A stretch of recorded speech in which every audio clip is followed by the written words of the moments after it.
Good morning students. आज के lecture में हम पढ़ने वाले हैं एम्पेयर्स लॉ के बारे में, जो कि क्लास 12 फिजिक्स के लिए बहुत इंपॉर्टेंट टॉपिक है। इससे पहले हमने पढ़ा था बायो-सवर्ट्स लॉ के बारे में एंड आफ्टर दिस हमने उसके एप्लीकेशन देखे। हम यहाँ पे पढ़ने वाले एम्पेयर्स लॉ। तो पूरे जो मैग्नेटोस्टैटिक्स है, ये 4th चैप्टर अपना मैग्नेटोस्टैटिक्स का है, जिसमें हम करंट जो कैरिंग कंडक्टर है उनकी वजह से मैग्नेटिक फील्ड कितना अराइज होता है वो स्टडी कर रहे हैं। तो इससे पहले हमने कुछ चैप्टर इलेक्ट्रोस्टैटिक्स के पढ़े थे। उसमें हमने देखा था कि चार्ज रेस्ट पे होता है, उससे related electric field, electric potential, electric dipole moment जैसी कुछ टर्म्स की वहाँ पे स्टडी की थी। तो हम क्या कर रहे हैं, इलेक्ट्रोस्टैटिक्स से ही रिलेट करके मैग्नेटोस्टैटिक्स को हम स्टडी कर रहे हैं। बायो-सवर्ट लॉ जब हमने पढ़ा था तो हमने देखा था कि कैसे एक स्मॉल करंट कैरिंग एलिमेंट की वजह से किसी भी पॉइंट पी पे हम मैग्नेटिक फील्ड को कैलकुलेट कर सकते हैं। तो सेम एज इट इज वहाँ पे इलेक्ट्रोस्टैटिक्स में अपना था कूलम्ब्स लॉ।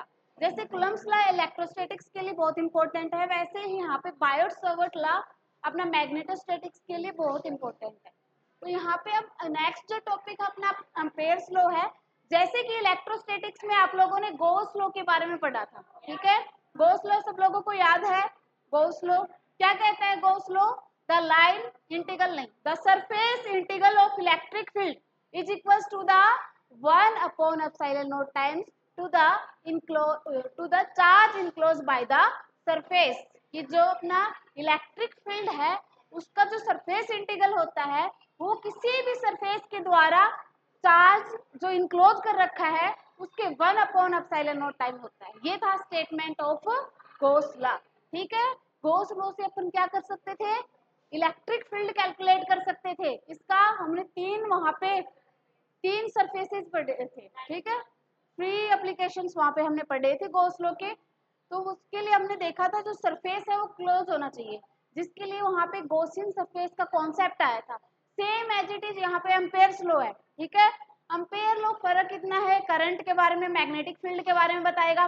जैसे वहां पे अपन इलेक्ट्रिक फील्ड को अपन चार्ज से रिलेट कर रहे थे, गॉस लॉ क्या बताता है? Gauss law defines the relationship between electric charge and electric field.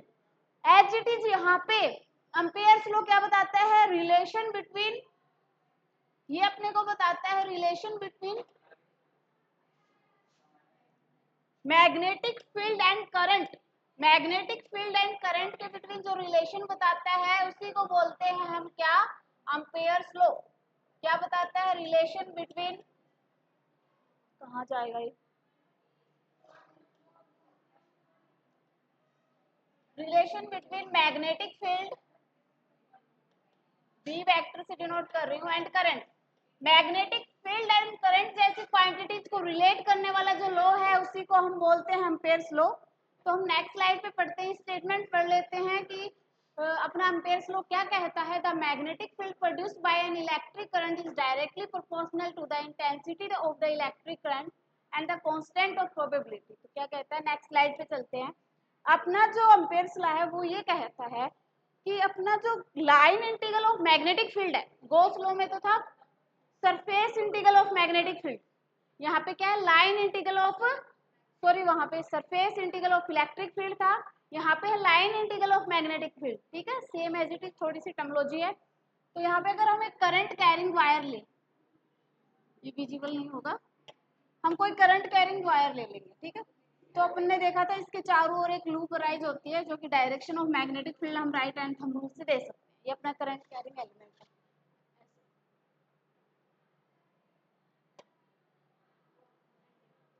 ठीक है। तो बायट-सवर्ट लॉ क्या कहता है? ये जो क्लोज लूप बनी है यहाँ पे, इस करंट कैरिंग वायर के चारों ओर ये जो क्लोज लूप है, इस लूप के अकॉर्डिंग, इस लूप के अलोंग जो line integral of magnetic field है, we can write line integral of magnetic field as B dot D L. B dot D L line integral of magnetic field को लिखा जाता है B dot D L करके। अभी close loop है तो ये जो इंटीग्रेशन है इसके ऊपर भी क्या आ जाएगा? क्लोज आ जाएगा। ये चीजें आपको समझने में बहुत ही आसानी होगी अगर आपको गॉस लॉ आता है अच्छे से, ठीक है। तो the line integral of magnetic field B dot D L क्या बोला जाता है? Line integral of magnetic field along the closed curve, along the closed curve is equals to the mu naught times, is equals to the mu naught times to the current enclose to that surface.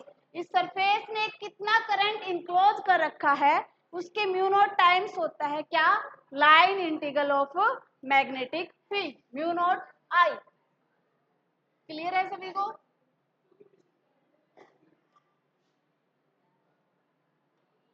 ये statement of Ampere's law, ampere circuital law भी बोला जाता है, ठीक है, क्योंकि close loop के लिए, क्लोज सर्किट के लिए एप्लीकेबल है, दैट्स वाई हम इसको बोलते हैं अम्पेयर सर्किटल लॉ भी है। ये क्या बताती है, the line integral of the magnetic field along the close path is equals to the mu naught times to the current enclose to that surface. की करंट, अपने सरफेस ने कितना करंट वहां पे इनक्लोज कर रखा है उसको हम म्यू नॉट से मल्टीप्लाई करवा देंगे तो अपना क्या आ जाएगा, line integral of magnetic field आ जाएगा। जैसे वहां पे surface integral of electric field क्या आ रहा था कि सरफेस ने कितना वहां पे चार्ज को इनक्लोज कर रखा है उसके इक्वल आ रहा था, सेम एज इट इज यहाँ पे सरफेस ने कितना करंट इनक्लोज कर रखा है उसके इक्वल आ जाएगा। क्योंकि अपन इलेक्ट्रोस्टैटिक्स में तो चार्ज की बात करते हैं, लेकिन मैग्नेटोस्टैटिक्स में किसकी बात करते हैं, मैग्नेटोस्टैटिक्स में हम बात करते हैं करंट के ऊपर, क्योंकि वहां पे चार्ज मूव करने लग जाता है और चार्ज मूव करता है तब क्या आता है, अपना इलेक्ट्रिक करंट आता है।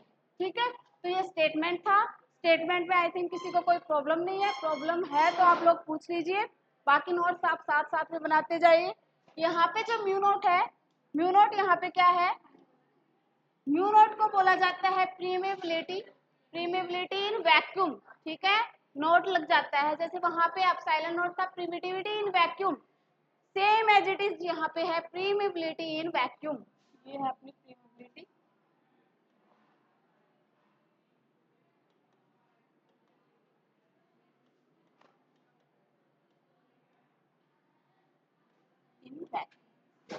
क्लियर है? इसका वैल्यू भी अपने को पता है, बायट-सावर्ट लॉ में क्या पढ़ा था, mu naught is equals to 4 pi into 10 raise to power -7 is the value of mu naught, mu naught का ये वैल्यू होता है। ओके पुष्कर, तो ये अपना स्टेटमेंट भी आ गया, हमने बायट 4 pi into 10 raise to power -7, ठीक है, ये एज इट इज स्टेटमेंट वहां पे आपको बताई गई है, पिछली स्लाइड के ऊपर समझा मैंने आपको दी। अब मैं एक क्वेश्चन लेती हूँ आपके लिए यहाँ पे कि आपके पास ये 3 वायर्स है,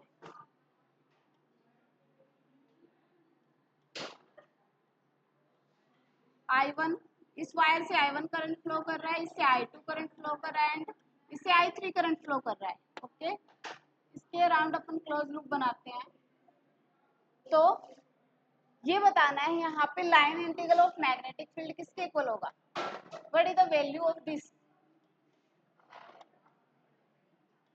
इसकी वैल्यू क्या होगी इस लूप के along, mu naught, mu naught, mu not I1 plus I2 plus I3 add कर देंगे, I1 ब्लैक क्यों हो रहा है, I1 plus I2 plus I, ठीक है, कितना करंट इनक्लोज हुआ है, I1 plus I2 plus I3, उसको ऐड कर देंगे, उसके म्यू नॉट टाइम्स से क्या हो जाएगा, line integral of magnetic field हो जाएगा। ठीक है, अब इनकमिंग करंट्स के लिए तो लेते हैं पॉजिटिव सिंबल और आउटगोइंग करंट्स के लिए लेते हैं नेगेटिव सिंबल। ठीक है, अब ये करंट, सेकंड वाला जो करंट है वो ऐसे ना हो के ऐसे फ्लो कर रहा हो, तो यहाँ पे क्या आ जाता है, mu naught times of I1 minus I2 plus I, ठीक है, तो जो लूप के टुवर्ड्स जो करंट आ रहा होगा उसको पॉजिटिव लेंगे, नीचे डाउनवर्ड वाले को नेगेटिव ले लेंगे। समझ आ गई ये बात? अब बात करते हैं जो एम्पियर्स लॉ है वो एप्लीकेबल है ओनली क्लोज सरफेस के लिए, जैसे गॉस लॉ था, Gauss law only close body के लिए एप्लीकेबल था, ओपन बॉडी के लिए वो एप्लीकेबल नहीं था। ओपन बॉडी के लिए पर फ्लक्स या इलेक्ट्रिक फील्ड इंटेंसिटी वहां पे कैलकुलेट नहीं कर पा रहे थे, सेम एज इट इज यहाँ पे अपन मैग्नेटिक फील्ड कैलकुलेट करेंगे, ठीक है। इसके एप्लीकेशन, एम्पेयर सर्किटल लॉ के एप्लीकेशन ही यही है। ये क्या काम में आता है? ये मैग्नेटिक फील्ड कैलकुलेट करने के काम में आता है। मैग्नेटिक फील्ड को कैलकुलेट करने में जो क्वांटिटी काम में आती है, सॉरी जो लॉ काम में आती है वो एम्पेयर्स लॉ। लेकिन किसके लिए? किसी भी क्लोज सरफेस के लिए मैग्नेट अपना एम्पेयर्स लॉ के द्वारा हम किसी भी क्लोज सरफेस के लिए क्या कैलकुलेट कर सकते हैं? मैग्नेटिक फील्ड यहाँ पे कैलकुलेट कर सकते हैं। समझ गए? तो वहां पे अपन ओपन सरफेस को क्लोज सरफेस बनाने के लिए गॉसियन सरफेस की हेल्प ले रहे थे। यहाँ पे अगर अपना सरफेस ओपन है तो उसको क्लोज करने के लिए अपन एम्पेरियन जो लूप है उसकी हेल्प लेंगे। ठीक है, एम्पेरियन लूप बोलेंगे। ठीक है, क्या बोलेंगे? Amperian loop, ampere loop, Ampere's loop भी बोल देते हैं, एम्पेरियन लूप। समझ गए? इस लूप को क्या बोला जाता है? एम्पेरियन लूप बोला जाता है, जो कि ओपन सरफेस को क्लोज करने के लिए बनाया जाता है। नेक्स्ट हम बात करते हैं इसके एप्लीकेशन पे, एप्लीकेशन ऑफ एम्पेयर लॉ। तो फर्स्टली जो अपना फर्स्ट जो एप्लीकेशन है एम्पेयर लॉ का वो क्या है? Magnetic field due to infinite loop and straight current carrying wire. अपने पास एक स्ट्रेट करंट कैरिंग वायर है जो जिसकी लेंथ क्या है? इनफाइनाइट है। ठीक है, पिछले लेक्चर में हमने फाइनाइट वाला केस पढ़ा था, उसको तो हमने डायरेक्ट लर्न कर लिया था। लेकिन यहाँ पे क्या है? अगर अपने पास इनफाइनाइट वायर है, जो विजिबल है सभी को, ये जो इनफाइनाइट वायर है इसकी वजह से, इस वायर की वजह से किसी पॉइंट पी पर अगर अपने को मैग्नेटिक फील्ड कैलकुलेट करना है तो वह कैसे करेंगे? वो हम एम्पेयर सर्किटल लॉ की हेल्प लेके अपन कैलकुलेट कर सकते हैं। ठीक है, तो अपन अज्यूम कर लेते हैं, let a wire of infinite length, एक वायर कंसिडर कर लिया है जिसकी लेंथ इनफाइनाइट है, जिसके अंदर से जो करंट फ्लो कर रहा है वो आई करंट फ्लो कर रहा है इन अपवर्ड डायरेक्शन। ठीक है, तो अपने को पता है अपवर्ड डायरेक्शन में करंट फ्लो करेगा तो उसके चारों ओर क्या अराइज होगा? मैग्नेटिक फील्ड अराइज होगा। ठीक है, इसके चारों ओर मैग्नेटिक फील्ड अराइज होगा लूप के फॉर्म में। उसके बाद अपने पास पूछ लिया जाए कि इस वायर की वजह से इस पॉइंट पी पे मैग्नेटिक फील्ड की वैल्यू कैलकुलेट कीजिए। ठीक है, find the value of magnetic field at a distance R from the wire. तो अपन कैसे कैलकुलेट कर सकते हैं? एम्पेयर्स लॉ की हेल्प से कैलकुलेट कर सकते हैं। ठीक है, तो थ्योरी तो आप लिख लोगे या फिर अपन कंसीडर कर लेते हैं। Consider a wire of length L, infinite length, consider a wire of infinite length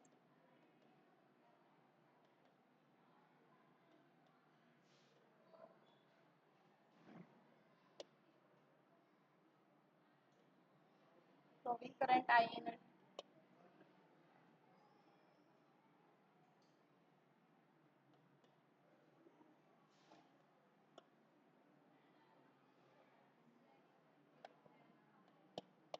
find out क्या करना है अपने को? मैग्नेटिक फील्ड फाइंड आउट करना है पॉइंट पी पे।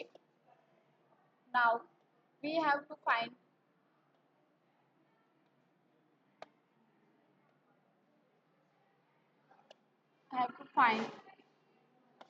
Magnetic field at point P. अपने को पी पॉइंट पे मैग्नेटिक फील्ड यहाँ पे फाइंड आउट करना है जो कि वायर से आर डिस्टेंस पे सिचुएटेड है। ओके, तो अपन यहाँ पे लगा सकते हैं,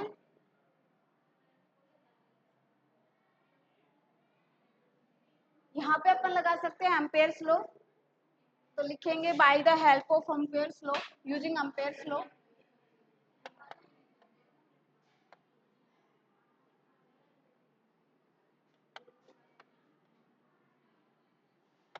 क्या कहता है Ampere's law? The line integral of magnetic field dot dl is equals to mu naught I.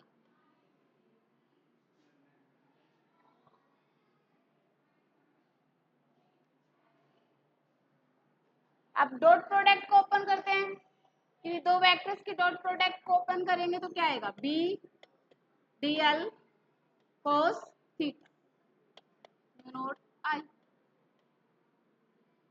यहाँ पे थीटा जो है वो मैंने आपको पहले भी बताया था, वो किस किस के बिटवीन एंगल है, एट द पॉइंट ऑफ, जहाँ पे अपने को मैग्नेटिक फील्ड फाइंड आउट करना है, वहां पे मैग्नेटिक फील्ड और जो लेंथ एलिमेंट डीएल ले रहे हैं उनके बिटवीन जो एंगल होगा वो क्या लेंगे, वो कोस थीटा लेंगे। ठीक है, तो यहाँ पे स्मॉल एलिमेंट ले रखा है लूप के अक्रॉस डीएल। ठीक है, मैग्नेटिक फील्ड की डायरेक्शन भी यही है और डीएल की डायरेक्शन भी यही है। ठीक है, अपन क्या कर रहे हैं, जो करंट है, करंट के अलोंग अपने को पता है राइट हैंड थंब रूल से जो मैग्नेटिक फील्ड अराइज होगा, अगर अपवर्ड डायरेक्शन में करंट है तो इस लूप के अलोंग क्या हुआ, नहीं समझ आया, दिख नहीं रहा। तो अगर करंट अपवर्ड डायरेक्शन में फ्लो हो रहा है तो अपना जो मैग्नेटिक फील्ड अराइज होता है उसके चारों ओर वो एंटी क्लॉकवाइज डायरेक्शन में अराइज होता है। अपना अब यहाँ पे जो मैग्नेटिक फील्ड है वो एंटी क्लॉकवाइज डायरेक्शन में है। स्मॉल लेंथ इस लूप को अपन डीएल डीएल पार्ट्स में डिवाइड कर देंगे, डीएल डीएल पार्ट्स में डिवाइड करेंगे तो लूप के जो डायरेक्शन है वो भी ये है, मैग्नेटिक फील्ड की डायरेक्शन भी यही है। Then what is the angle between magnetic field and length element, zero. Magnetic field भी इस डायरेक्शन में है, लेंथ एलिमेंट भी इस डायरेक्शन में है, तो इन दोनों के बिटवीन एंगल क्या होगा, जीरो एंगल होगा। तो इन दोनों के बिटवीन जो एंगल रहता है वो जीरो रहता है। और वैसे भी अपन क्या करते हैं, किसी भी ये जो एप्लीकेशन आएंगे आगे सिलेंडर वाली या जो भी जितनी भी एप्लीकेशन आएंगे उसमें सेम ही डायरेक्शन रहती है मैग्नेटिक फील्ड और लेंथ एलिमेंट की। ठीक है, तो एंगल जीरो ले लेते हैं। जैसे वहां पे जो अपना डीएस था, एरिया वेक्टर था, और इलेक्ट्रिक फील्ड था, वहां पे उन दोनों के बिटवीन जो एंगल बन रहा था वो 90 डिग्री बन रहा था, 90 डिग्री बन रहा था ना, तो साइन 90 डिग्री वन हो रहा था। इसी प्रकार से यहाँ पे कोस जो जीरो है वो क्या हो जाएगा, वन हो जाएगा। बी डॉट आई, बी को बाहर ले लो, integration of DL naught I, integration of DL क्या आ जाएगा, डीएल से क्या बन जाएगा, पूरी सरकमफेरेंस, पूरी सरकमफेरेंस ही तो बन जाएगी। इंटीग्रेशन ऑफ डीएल, डीएल का इंटीग्रेशन कर रहे हैं मतलब ये पार्ट पार्ट ऐड डाउन कर रहे हैं, पूरे पार्ट्स को इंटीग्रेट करेंगे तो 2 पाई आर ही तो आएगा। तो ये आ गया अपना b into 2 pi R naught आई।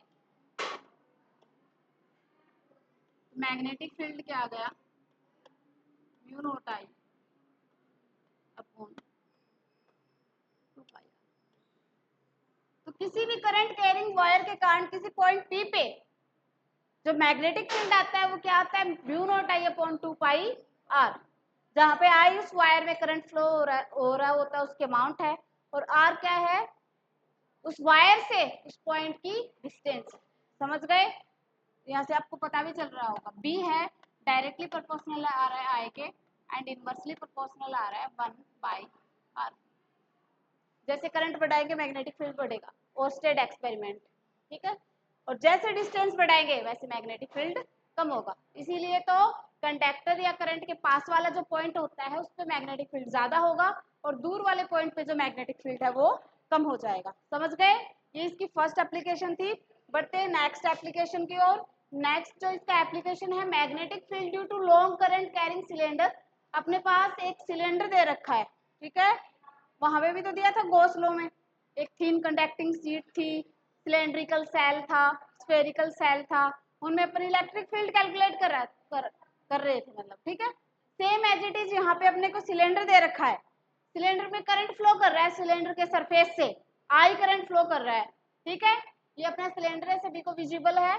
तो ये जो इस जो सिलेंडर से क्या फ्लो कर रहा है, आई करंट फ्लो कर रहा है। ठीक है, तो इससे जब आई करंट फ्लो करेगा तो इस आई करंट के कारण मैग्नेटिक फील्ड अराइज होगा। तो क्या पूछा है, इस सिलेंड्रिकल जो कंडक्टर है उसके कारण किसी पॉइंट पी पे मैग्नेटिक फील्ड की वैल्यू कैसे कैलकुलेट करेंगे। तो ये भी गॉस लॉ के एप्लीकेशंस में ही आता है कि अपन गॉस लॉ की एप्लीकेशन सॉरी एम्पेयर्स लॉ के एप्लीकेशन में आता है। गॉस लॉ अपन रिलेट कर रहे हैं तो वही नाम याद रह रहा है। तो एम्पेयर्स लॉ के एप्लीकेशन में आता है। एम्पेयर्स लॉ की हेल्प से line integral of B dot D L is equal to mu naught I का यूज करके अपन सिलेंडर की वजह से भी किसी भी पॉइंट पे क्या निकाल सकते हैं, मैग्नेटिक फील्ड इंटेंसिटी की वैल्यू कैलकुलेट कर सकते हैं, बी की वैल्यू वहां पे कैलकुलेट कर सकते हैं। समझ गए? तो यहाँ पे 3 केस बनेंगे। फर्स्टली अपने पास सिलेंडर दे रखा है, let a cylinder of radius R, ये अपना सिलेंडर है जिसकी जो रेडियस है वो आर है, इसकी जो रेडियस है वो आर है, सिलेंडर की रेडियस आर दे रखी है और इसके अंदर से आई करंट फ्लो कर रहा है अपवर्ड डायरेक्शन में, ये दे रखा है, इसमें आई करंट अपवर्ड डायरेक्शन में फ्लो कर रहा है। समझ गए? तो इस सिलेंडर की वजह से किसी पॉइंट पी पे अपने को क्या निकालना है, मैग्नेटिक फील्ड निकालना है। और वो पॉइंट 3 टाइप से हो सकता है, वो पॉइंट सिलेंडर की सरफेस पे भी हो सकता है, वो पॉइंट सिलेंडर के अंदर भी हो सकता है और वो पॉइंट सिलेंडर के बाहर भी हो सकता है। तो यहाँ पे 3 केसेस बने हैं। फर्स्ट केस है magnetic field outside the cylinder. अगर अपना पॉइंट पी पॉइंट यहाँ पे प्रेजेंट है, मान लेते हैं ये तो सरफेस वाला है, पी पॉइंट अपना यहाँ पे प्रेजेंट है, क्या लॉक हो गया?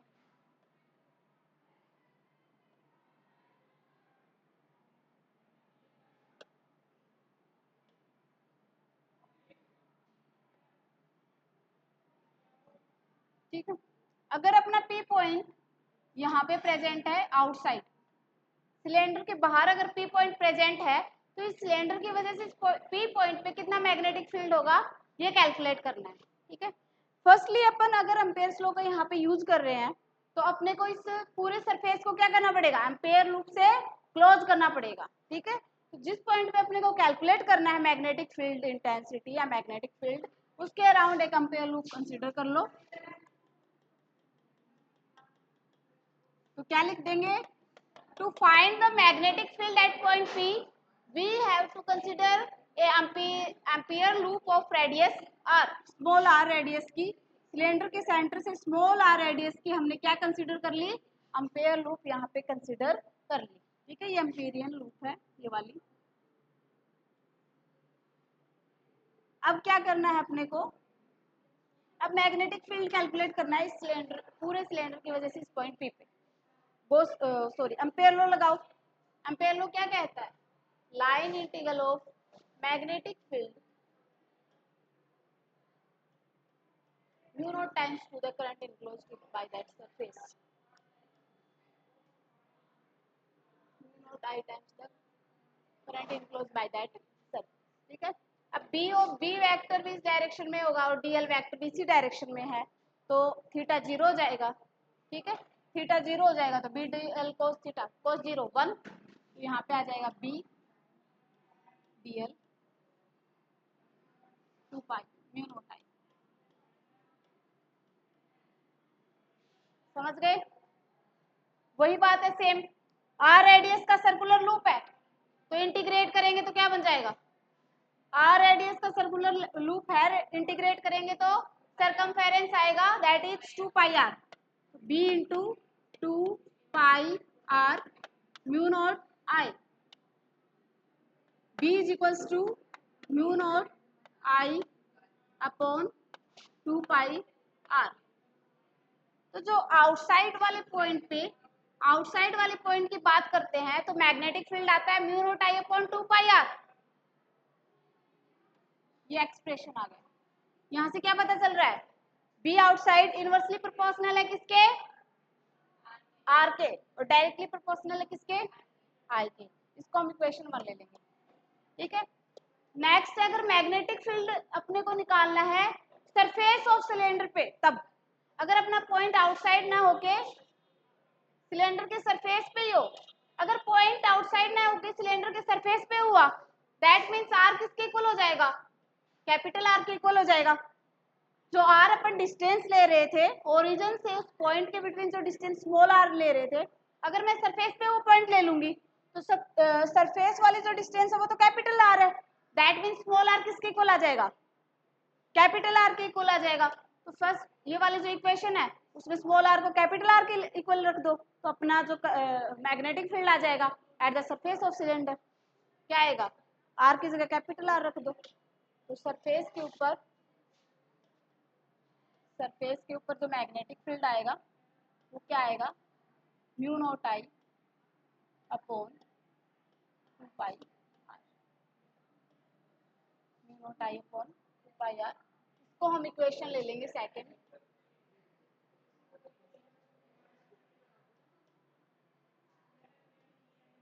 ठीक है, नेक्स्ट, अगर अपना सिलेंडर है और सिलेंडर के अंदर पॉइंट प्रेजेंट है, सिलेंडर है, सिलेंडर से आई करंट फ्लो कर रहा है और सिलेंडर के अंदर कोई पॉइंट प्रेजेंट है, तो उस पॉइंट पी पे मैग्नेटिक फील्ड कितना होगा, अब की बार ये कैलकुलेट करना है।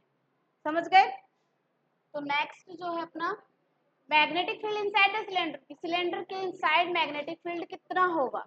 ठीक है, सिलेंडर की रेडियस आर है, मान लेते हैं अब की बार अपना जो पॉइंट है वो सिलेंडर के अंदर है ये, और पॉइंट पी की जो डिस्टेंस है वो आर है।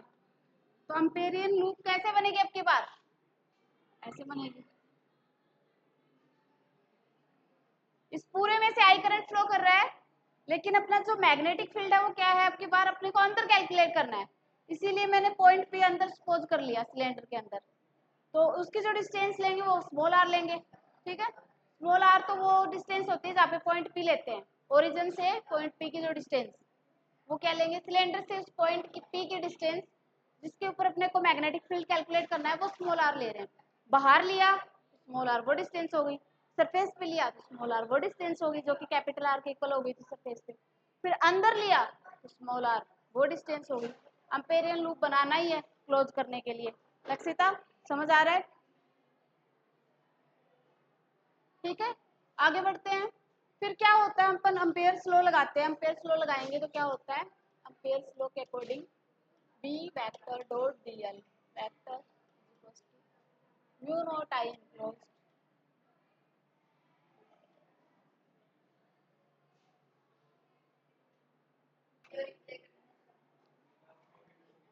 तो अपना जो एम्पेयर लॉ है वो क्या कहता है, line integral of magnetic field is equal to mu naught times to the current enclose to that surface. ठीक है, तो अगर इस पॉइंट पे मैग्नेटिक फील्ड निकाल रहे हैं तो इस पॉइंट पे मैंने एम्पेयर लॉ ड्रॉ कर दिया, तो उसके अकॉर्डिंग जो इसके क्रॉस मुझे अगर मैग्नेटिक फील्ड निकालना है वो म्यू नॉट टाइम्स होगा इस सरफेस ने, इस वाले सरफेस ने कितना करंट इनक्लोज कर रखा है उसके इक्वल। इस सरफेस ने आई करंट इनक्लोज कर रखा है। अब तक तो अपन म्यू नॉट आई लिखते आ रहे थे, लेकिन क्या ये वाला जो सरफेस है वो आई करंट इनक्लोज करेगा, छोटे वाला जो सरफेस है वो जो करंट इनक्लोज करेगा वो सेम थोड़ी ना रहेगा। पूरे बड़े वाले सरफेस में से आई करंट जा रहा है, छोटे वाले में से आई थोड़ी ना जाएगा, उसकी वैल्यू कुछ ना कुछ डिफरेंट रहेगी, तो अपन आई डैश मान लेते हैं उसको। अब की बार जो बनेगा वो कुछ ऐसे बन गया, B vector DL vector is equals to mu naught I dash. क्या बन गया, म्यू नॉट आई डैश। समझे? आई डैश क्या है, ये स्मॉल जो लूप है इनसाइड द सिलेंडर जिसकी रेडियस स्मॉल आर है उसके अंदर से कितना करंट फ्लो कर रहा है वो आई डैश। ठीक है, यहाँ पे बी वेक्टर डीएल वेक्टर की डायरेक्शन सेम ही रहेगी, डायरेक्शन सेम रहेगी तो आप इसको ऐसे लिख सकते हैं, बी डीएल ओ सी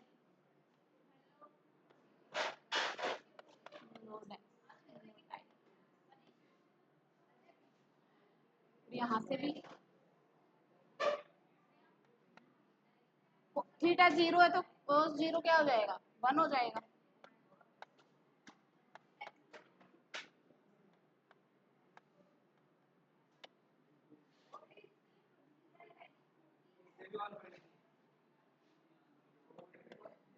डीएल का क्या वैल्यू आएगा यहाँ से 2 pi small R mu naught I dash, B का क्या वैल्यू आ जाएगा mu naught I dash 2 pi R. इसको हम ले लेंगे इक्वेशन 3। अब आई डैश अपना कौन सा करंट है जो इस लूप से फ्लो कर रहा है वो, अब अपने को इस आई डैश का वैल्यू फाइंड आउट करना है। अब अपने को पता है कंप्लीट जो लूप है उसके अंदर से आई करंट फ्लो कर रहा है, कंप्लीट एरिया में से आई करंट फ्लो कर रहा है, सिलेंडर के सरफेस से आई करंट फ्लो कर रहा है, दैट मीन्स मैं कह सकती हूँ पाई आर स्क्वायर जो एरिया है उससे अगर आई करंट फ्लो कर रहा है तो एक यूनिट एरिया से कितना करंट फ्लो करेगा, I by pi R square. और पाई आर स्क्वायर एरिया से कितना करंट फ्लो करेगा, I upon pi R square, pi R square.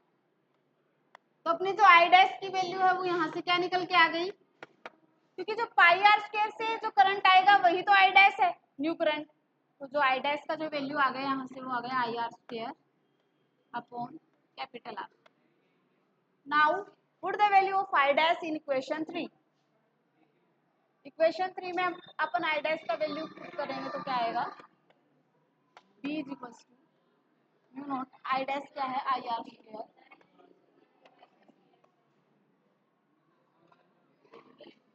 Pi R.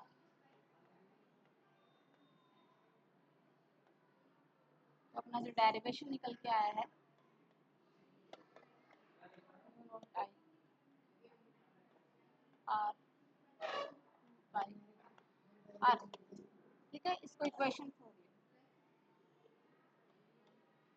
तो जब आउटसाइड की बात होती है तो मैग्नेटिक फील्ड जो आउटसाइड है, आउटसाइड जो मैग्नेटिक फील्ड है वो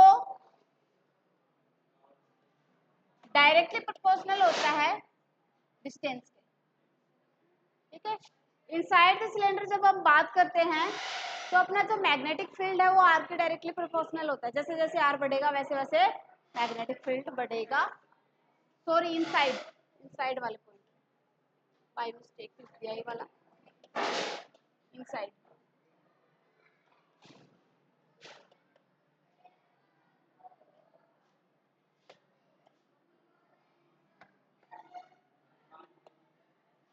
ठीक है, इनसाइड जो है वो आर के डायरेक्टली प्रोपोर्शनल।